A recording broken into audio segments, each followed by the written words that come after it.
One of the biggest stories of last year's NFL season was the rise of Jalen Hurts. Apart from Geno Smith, there wasn't another QB who improved as much as he did. He more than lived up to his potential, put himself in MVP talks, and made tremendous strides as a passer. There haven't been many quarterbacks in recent memory that have made a bigger one-year leap than Hurts did, which made me want to study how it happened. What specifically did Hurts improve on, and how did he do it? That's what we're going to look at today. Hurts gets a lot of credit for being an athletic, dual-threat quarterback, and for good reason, but I want to look at his passing improvements. I want to talk about how much smarter he became in the pocket and how his ability to process reads quickly makes him into the lethal quarterback he is now. So let's jump right into that and start with this play against the Tennessee Titans.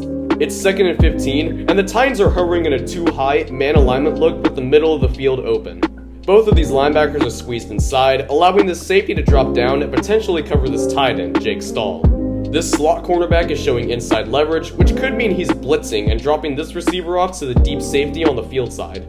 The cornerback on the boundary side is also showing he might drop it to a deep third, which will make this a cover 3 look. But Hurts did his homework. He knows the Titans regularly drop into zone looks on 2nd and long and routinely show man coverage looks before the snap in these situations. This isn't going to be man coverage. It's either going to be a cover 2 or a cover 4 look, and this safety, Amani Hooker, is the key read here. If he shades to his right, it's cover 2, and Stahl will carry his vertical more inside like a wrap slant. If he drops straight back, it's cover 4, and Stahl will instead take his vertical straight up the seam. Also, if this linebacker, Monty Rice, drops deep as well, it's also a cover 2 indicator, as that would be Tampa 2 coverage.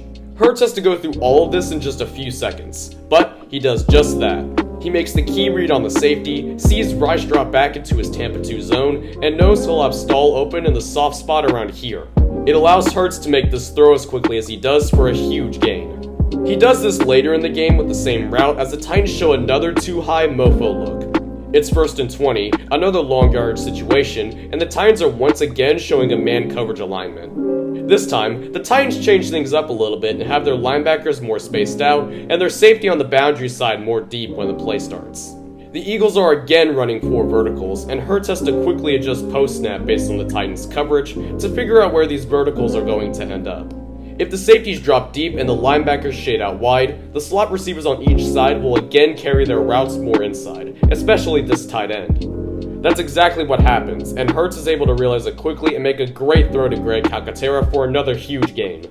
Here against the Vikings, Minnesota shows a basic cover 2 look, and Devonta Smith is running a route around this will linebacker here. Hurts picks up the cover 2 look by just reading the boundary side of the field, where this corner has a zone in the flat, and this safety has a deep half with a loose man-on-man alignment against Devonta Smith.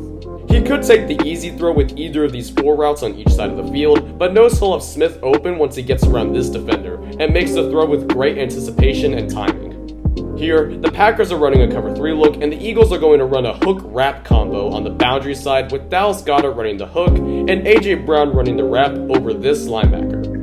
As the play develops, Hurts sees that this linebacker is sitting on this tight end, and this apex corner is running a flat zone out towards the number 1 guy on the boundary side. Because of that, this linebacker, Chris Barnes, is all in the zone against Goedert and Smith.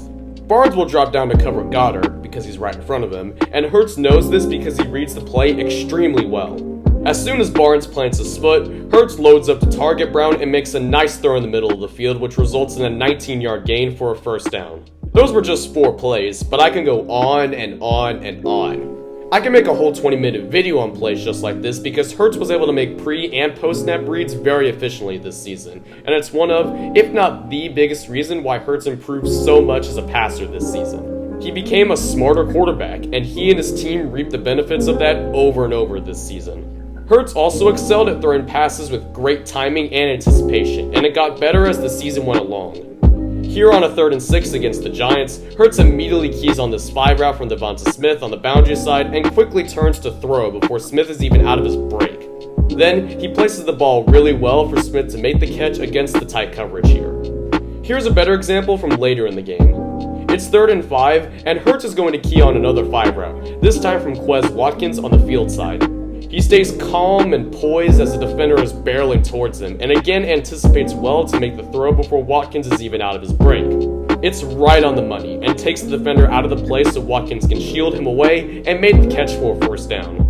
What I really like here is how this throw is made with so much confidence. Hurts knows what he has, and knows he's got the ability to make this throw perfectly and in the exact right spot to make a play. He's not hesitant about it at all, which is really impressive. Here's an example from a different game against the Lions. AJ Brown made Hurts' life so much easier this season in every way, and he does so here. Brown is running a 10-yard 5 route against Jeff Okudah in man coverage. The lone safety up top is shaded towards the boundary side, making Brown the primary read on this play. Brown runs a great route against Okudah, and Hurts begins his throw before he even makes the cut outside. And the combination of the two results in a gain of 10 yards and a first down. It's a small thing, but still a very important trait for a quarterback to have. If you're not early on these kind of throws, you're late. And time again this season, Hurts showed an ability to have excellent timing, anticipation, and precision on these kind of throws. This is especially important given the Eagles like to run many short pass plays with 2 routes, 4 routes, 5 routes, and 6 routes all mixed in. So it's vital that their quarterback has the ability to make these throws on time. Luckily for Philadelphia, they do have a quarterback that can do this, and it's one of the biggest things Hurts improved on this past season. The last thing I want to look at is Hurts' ball placement, because he made some truly absurd throws this season, especially when he was throwing deep.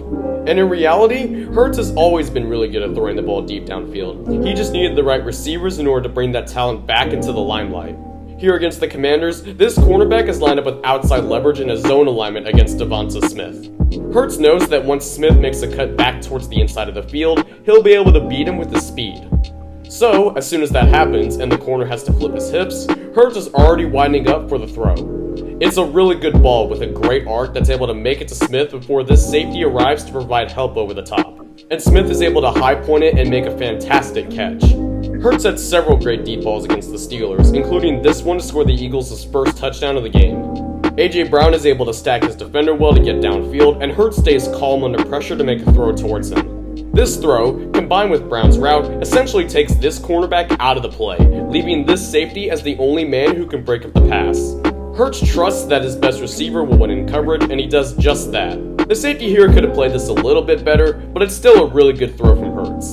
On this play, Hurts gets a pretty good indicator pre-snap that Brown is going to be open on his 9 route. The Steelers have 7 men in the box, are likely bringing the house on a blitz, and have just one safety up top in a cover 1 look defending anything deep. As soon as Hurts receives the snap and drops back, he turns and makes a great throw for the touchdown. The throw makes this a true one-on-one play, as there's nothing the safety can do to help thanks to the ball being thrown well on Brown's outside shoulder. The throw has great touch and even better ball placement. Hurts does the same thing 2 drives later. The Eagles are in trips right and have clearly studied Pittsburgh's counter to this 3-by-1 look. For the Steelers, this outside corner, Ahkello Witherspoon, will take Brown, the number 1 wide receiver, vertically, while Minkah Fitzpatrick will take Smith, or the number 2 wide receiver, vertically. But Fitzpatrick will only do this if the slot cornerback, Arthur Maulet, is forced to pass him up because Quez Watkins, or the number 3 wide receiver, goes into the flat. And remember, receivers are counted from outside to inside. If number 3 goes flat, then Maulet has to drop down and go cover him, and Devin Bush will do the same to help prevent the screen. Number 3 does go flat on a bubble screen, forcing Maulet to pass up number 2 to Fitzpatrick. This takes Fitzpatrick out of any potential pass to the number 1, because now he has to cover the number 2 over the middle. But it's a fake bubble screen, and by the time Pittsburgh realizes that, they're toast.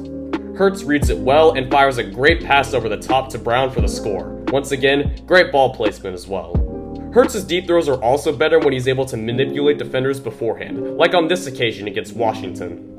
As soon as Hurts gets the snap, he locks his eyes onto the deep safety in the middle of the field, keeping him there so that all 4 of these routes can remain truly one-on-one. Hurts knows Smith has the speed to beat his defender, but he wants to make sure the safety isn't there to help him out. After a couple seconds, he immediately looks right and lobs a fantastic ball towards Smith's outside shoulder for the catch. Smith just has to keep going as the ball sails further in the air, and he makes a great grab for a 45-yard gain. Hurts puts a good amount of touch on the ball as well so that the defender can't make a play on it. But Hurts' ball placement doesn't just show on deep throws. Here he is in the Super Bowl on 3rd and 6, where he's up against a straight cover 1 look. Hurts has to fade to his left because of the edge rusher to his right, and makes a great throw on the move that not only gets to Goddard, but is placed perfectly away from the defender so that he can make the catch. It looks even better on the tight angle here. The defender plays really good coverage here, but the throw is so good from Hurts that it doesn't matter, and he put it in the only position to where Goddard can make a play on the ball. He does it again a few plays later in what was one of his best throws of the season. Facing a 3rd and 14, Hurts finds a tiny soft spot in the Chiefs' cover 2 look and knows he has Goddard running a pirate route out of a smash variant. Goddard will run a deeper route up top, while Brown will run a shorter one underneath. The cornerback isn't baited by Brown's underneath route though, and squeezes in on Goddard's route up top. This makes any throw to Goddard extremely difficult, as it's in a tight window and away from the passing strength.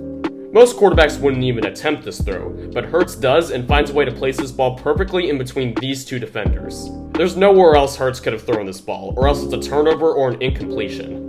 He found the one sliver of space that a play could have been made in, and it's just an absurd throw from Hurts. We've been here before with the Eagles. Not too long ago, they had a young QB coming off a breakout season who everyone thought was bound for continued success. But I don't think Hurts is like Carson Wentz. He's more talented, has had a greater impact on his team, and in my mind, he's a better quarterback now than Wentz ever was. I think he's here to stay. He's one of the faces of the NFL's newest generation of great quarterbacks, and the huge contract extension he got is entirely well-deserved. The best of Jalen Hurts is yet to come, and the Eagles should have their franchise QB for at least the next decade. That brings this video to an end. Make sure to like, comment, share, and subscribe. And as always, thanks for watching.